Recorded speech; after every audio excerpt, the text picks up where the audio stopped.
Hello and welcome to today's edition of the Listening Lounge. My name is Nick Day and I'm CEO of JGA Recruitment Group, and we're specialist payroll and HR recruiters. Now, they say the quieter we are, the more we hear, and that listening is the secret to discovering the greatest of stories. So sit back, relax, and enjoy today's fantastic guest. Today, I'm super excited to welcome a friend to the show, someone I've known for over 15 years, a global payroll, employment, and expatriate tax expert, Kerry Hudson. Now, Kerry is ATT and ACIPP, and she's now a senior manager with SSP Group, and she's working in the world of employment and expatriate tax. There are going to be lots of people listening to this. Maybe they work on in-house UK payroll, standalone positions, smaller teams. And there'll be others that have huge teams and huge remits. And the world and the beauty of payroll is its uniqueness and how every payroll is different. But you've worked for some absolutely fantastic companies that we would see as industry blue chips. You've worked in some great roles in terms of the titles you've had at AVP and director. But people listening go, okay, how do I possibly get from payroll manager and managing a UK payroll at the minute into some of these exciting sounding roles, amazing businesses? What's been your journey that's allowed you to take some of those steps?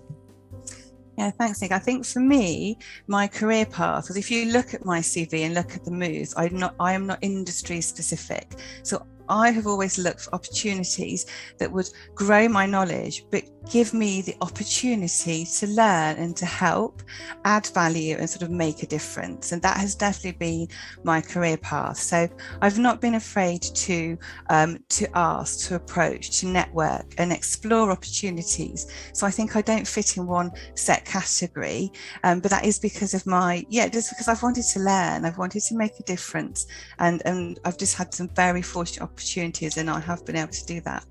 What was the first opportunity you got that's moved you into that kind of world of expatriate tax? So that was, you mentioned 20 years ago, I worked for Hale & Company, Hale & Co. And that's where I studied and gained my tax qualification. And there was a lady that joined that company from Deloitte. And I was chatting away to her, and I realised a piece I was missing in my experience was expat tax, but also share schemes when you're looking at that global piece and people moving internationally. So I took the opportunity, applied, and I joined Deloitte at that point, and then moved across to Ernst & Young. So that was really my first defined sort of choice and steps to sort of increase my knowledge. And then after Ernst & Young, I joined Barclays Capital, and I joined them as the Expat Payroll Manager.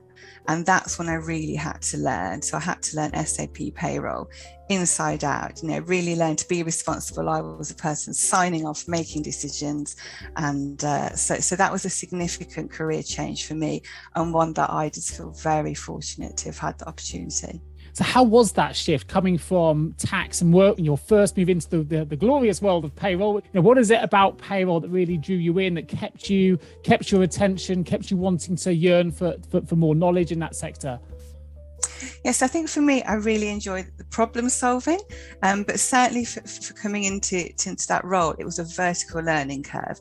I sort of can't say that, lightly, because I literally had to learn payroll proper, so to speak, because I had come from Big Four environment with expat payrolls, modified payrolls that were on spreadsheets, and then you'd often hand that work across to a compliance team that might do, the revenue reporting. But coming into an investment bank, not only did I need to learn the payroll, but also the banking system, the clearance, and everything that the whole end-to-end piece really, and as stressful as that was and challenging and long hours, I absolutely loved it and thrived. And, for me as well, really enjoy being part of a team. Certainly in my roles and my career, there is no I in team. I have developed my career, my knowledge and my expertise by being part of those teams. And I have worked with some incredible people, incredibly experienced payroll professionals, whether they're more junior or senior, and I've learned from everybody. Back in 2016, you were one of only a very, very small handful of individuals in the whole of the UK that actually held a payroll director title, which I think is fantastic, and it helped gain recognition for others now who are following that same path. What's your view on the world of payroll, giving more titles at director level? Do you think this is a step that the industry needs to take, and what value can professionals give at that directorial level? Yeah, 100%. I think gone are the days when people just made the assumption that payroll, oh, you just press a button, that, magic red button. Yeah. And I think as the world evolves and it is recognised, not just how important payroll is, but the complexity of payrolls, and with companies operating internationally and the way in which they pay people, or the compensation packages, how they're built and how that feeds into payroll, everything is more complex. And I think perhaps if years ago you had an accuracy threshold that was relatively low, then you wouldn't perhaps want the structure and hierarchy in a team. But more and more it's recognised how important it is to have an accurate payroll.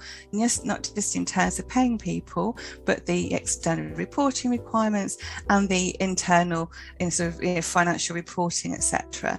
So I think as that understanding and recognition becomes more important and is sort of more of a focus for C-suite and for exec teams looking at that level of detail, I think it's a combination of factors that has supported the industry and has really brought payroll, to the table. So for people like myself, those opportunities come with that recognition.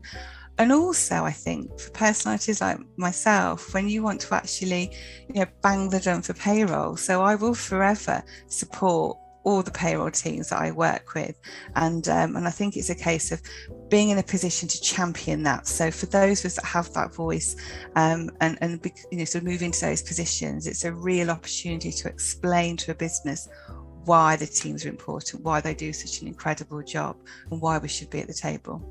You're now Senior Manager, Employment Expatriate Tax at SSP Group.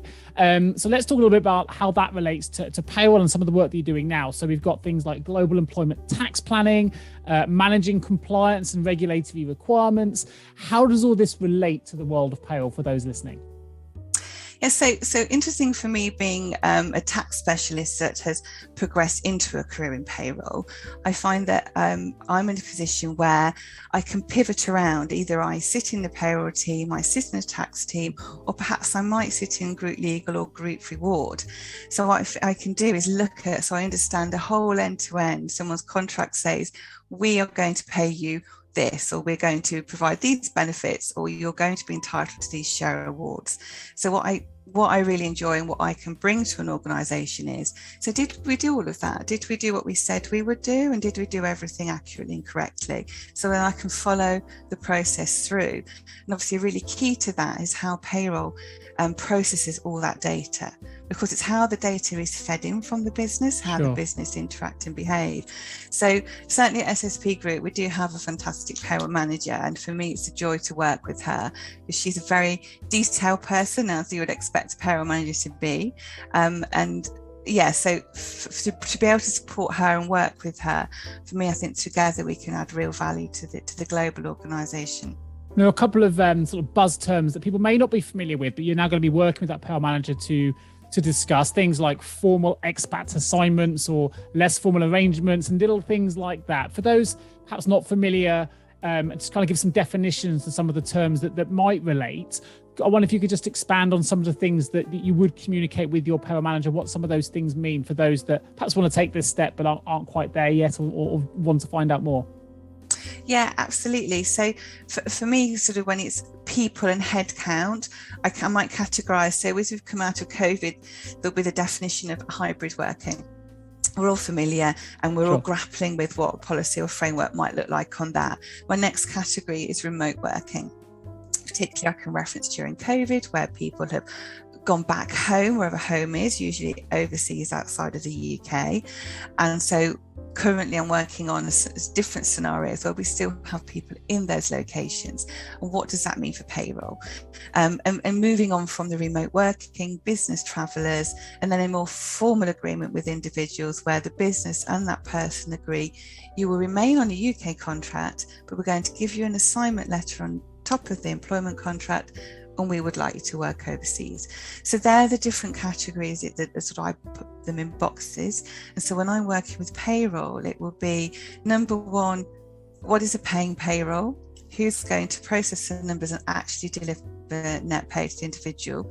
And secondly, what are the reporting requirements for tax? If I reference social security and as a global term, so the reporting requirements and the remittances to which location. So I will work with the payroll manager to start to identify who's responsible for each step of the work.